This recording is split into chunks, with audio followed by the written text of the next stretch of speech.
So,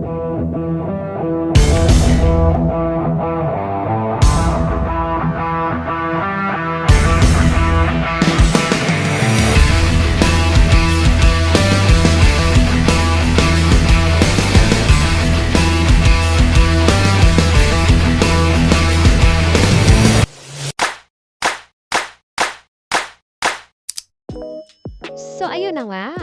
Mag-i-stroll na naman kami ng aking mab kasama si Baby Chami. Actually guys, story time. Meron kasi kaming napanood sa TikTok app na isang eco park malapit dito sa amin.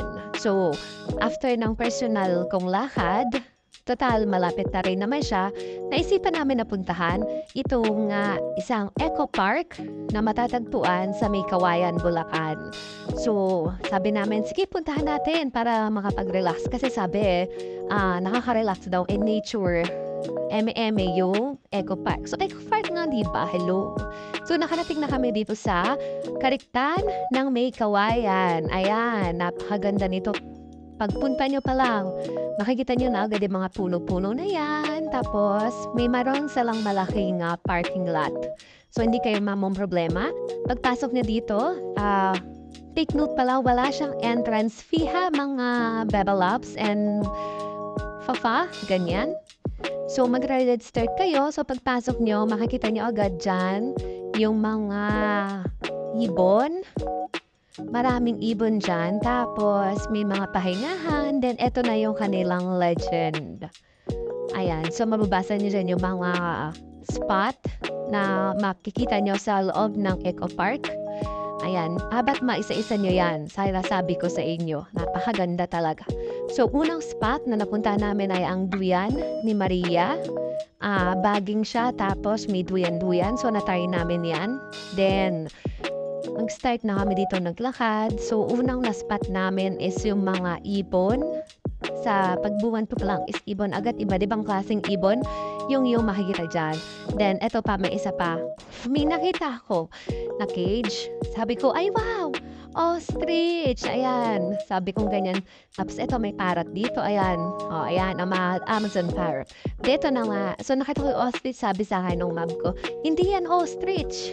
Nung makita ko is peafowl pala siya. So, sabi ko, tawang-tawa. O, sabi ko, ostrich. Siya nang galing yung ostrich. Isa pala yung peafowl. Ayan. So, dire-diretso na. Sabi niya, tawan-tawa dyan sa akin si mom.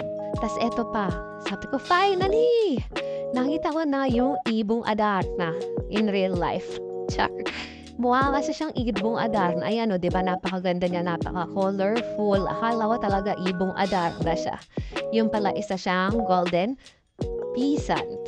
Ayan siya. Tapos makikita niyo na yung mga sari manok. Iba't ibang klase ng sari manok.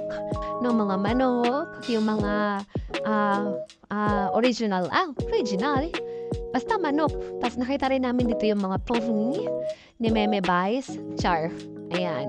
Mga pony. Tapos meron mga duck.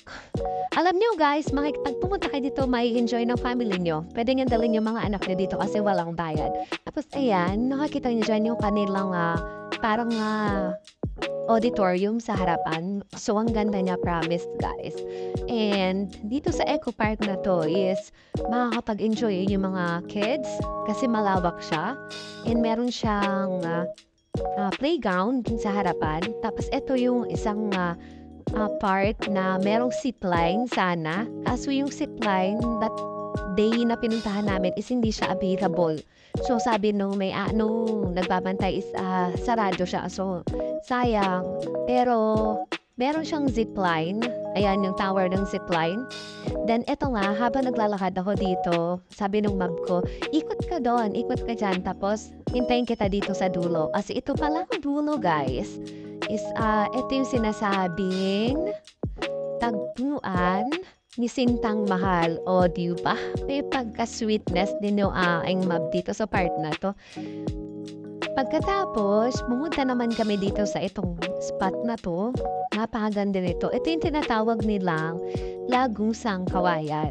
So, para siyang kuri-kuriyan na scene. Ayan, so nandyan sa dulo yung aking map ng talakan siya dyan. Sabi ko sa kanya, mag-video ka tapos ikot ka ng konti. Alam niyo bang ginawa? Lumampas! Nilampasan ako. So tawan-tawa kami dyan. Ayan, nagpa-post-post pa siya.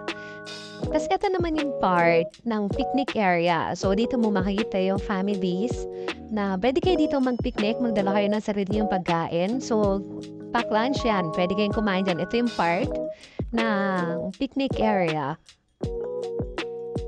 And lastly, syempre, hindi naman kami papayag na hindi kami makapag-TikTok dito sa Karikta ng May Kawayan Eco Park. So, ito yung isa sa mga date na hindi ko rin makakalimutan. Thank you, ma'am, sa pagdala dito sa akin. So, and thank you, guys. Hope you really like this video. And please subscribe to our new channel. Thank you so much!